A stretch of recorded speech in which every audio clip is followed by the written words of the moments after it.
Everybody looks at an old man living alone in a small cabin with almost nothing to his name, and somewhere in the back of their mind they feel a little sorry for him. They see the bare rooms, the one chair, the few plates you could count on two hands, and they think, there is a man who lost it all, a man who failed somewhere along the way. I am 60 years old, and I am here to tell you they have it exactly backward. I own almost nothing now, and I have never in my whole life felt richer. Now, I did not always think this way. I was the opposite of this. For 40 years I was a striver, and a striver measures a man by what he can pile up. The bigger house, the fuller garage, the account with one more zero on the end of it than the fellow down the road. I believed all the way down in my bones that more was more, that a man who owned more simply was more. So I spent the best years of my life buying and building and hauling home one more thing that was finally going to make me feel like enough. I built a fortress out of all of it, brick by brick, thing by thing. A house too big for the people in it, closets full of clothes I wore twice, a garage so packed with tools and toys and gear that I could not fit a car in it, every shelf full, every drawer full. And here is the part nobody tells you when you are young and hungry and filling up your life. It was not me who owned all of that. It was all of that which owned me. Because a man does not just buy a thing and walk away from it. First he works to earn the money to buy it. Then he works to earn the money to store it and to insure it, and to fix it when it breaks, and to replace it when it wears out. Every single thing I carried through that door came with a little invisible chain on it, and that chain tied itself around my ankle, and I spent 40 years dragging the whole rattling weight of it behind me, and calling that a successful life. I will give you just one for instance. I bought a boat once, a fine boat, cost me a small fortune. And in all the years I owned that boat, I used it maybe 4 times, because I was too busy working to afford it to ever actually go and sit in it. But I paid to store it every winter. I paid to insure it every year. I paid a man to fix the motor when it quit. That boat sat in a lot collecting my money and my worry, and I called it my toy, when the plain truth is, I was the one being played. Now take that one boat and multiply it by 100 smaller things, and you have got the honest shape of my whole striving life. So here is the turn, and it is the whole reason I am sitting here talking to you tonight. The day I finally started letting it go, I did not get poorer, I got lighter. Owning almost nothing, it turns out, is not the loss the world tells you it is. It is a kind of freedom I did not even know a person was allowed to have.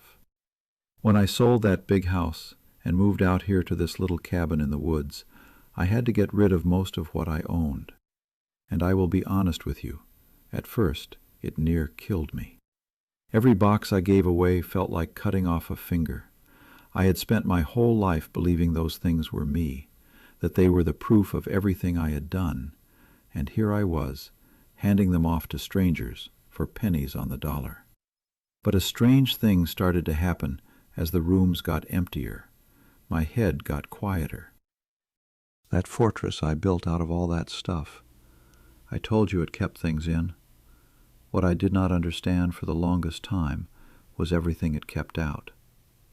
All that clutter, all that owning and minding and guarding and polishing, it stood like a wall between me and the few things that ever actually mattered. A quiet morning, the light coming down through the trees, my own thoughts which I had not sat alone with in years. You cannot see the sky when you are too busy polishing the fence. Now let me tell you what I have got left, because it is not much, and that is exactly the point. I have got one good coffee cup. Not a cabinet of fine china behind glass that nobody was ever allowed to touch, a cabinet I dusted for 20 years and drank out of never. One cup. And I drink out of it every single morning, and it is the best cup of coffee I have ever had in my life, because I am finally there for it. I have got a wood stove that keeps me warm and asks nothing of me but a little wood in the evening. I have got a chair by the window that fits my back. I have got an old dog asleep on the floor who does not care one bit what I own or what I ever owned. And I have got a whole lot of empty space, which the striver in me used to look at and see failure, and which the old man in me has finally learned to look at and see room to breathe. And I will tell you a freedom I never once saw coming. When you own almost nothing, you can go anywhere. Nothing is holding you down. For 40 years I was anchored in place by the sheer dead weight of my own belongings, tied to a house I could not have left if I wanted to, because of everything crammed inside it. Now I could load up all I own in the back of a truck in a single afternoon and drive off toward anything I pleased.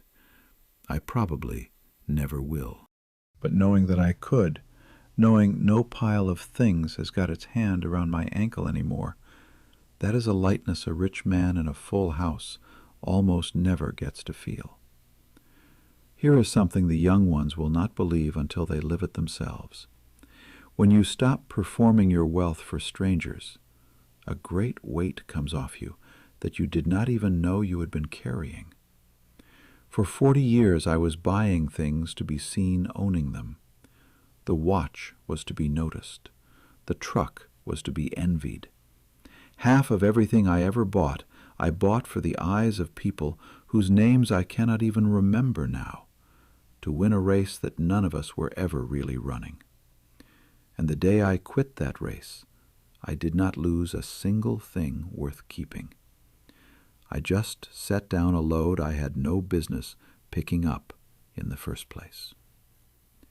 You would be amazed how much of a whole life gets spent this way, buying the approval of people who are not even looking your direction. I dressed for strangers. I drove for the neighbors. I decorated a whole house for guests who came by twice a year and did not care one way or the other. And every dollar of it came straight out of the one account a man can never refill, which is the hours of his own life. And there is this one, which I think about the most out here in the quiet. Everything I treasure now, I cannot lose. Think about that.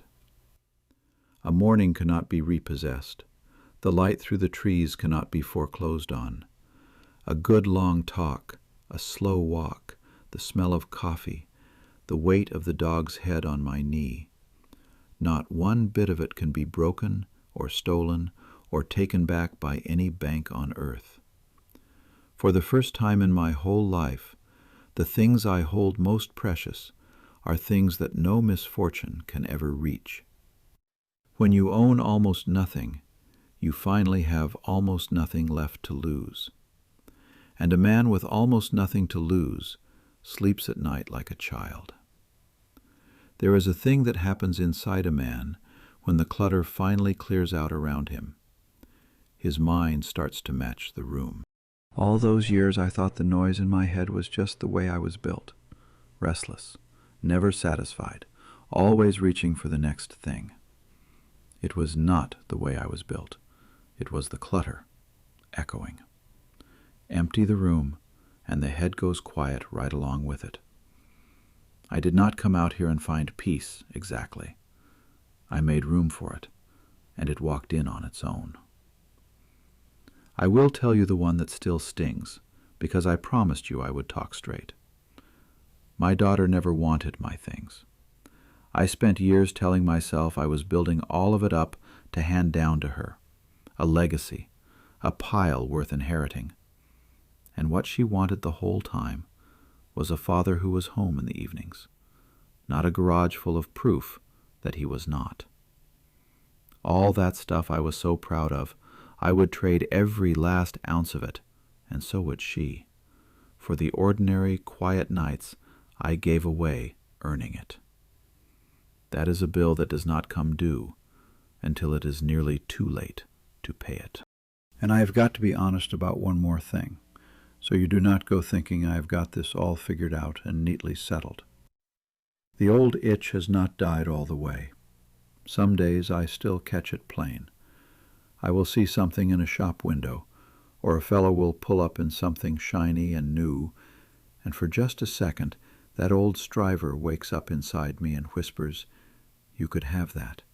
You deserve that. A real man would have that by now." 40 years of a habit does not wash out of a man clean. There are still mornings I have to remind myself that I already have everything I truly need, sitting right here in this near empty room. The wanting does not ever go fully quiet. I have just finally quit obeying it. So let me say plain what I am telling you and what I am not. I am not telling you to throw everything you own out the window and go live in a cave. A man needs a warm bed and a full pantry and a few good things that honestly serve him. What I am telling you is the plain truth of my own one life.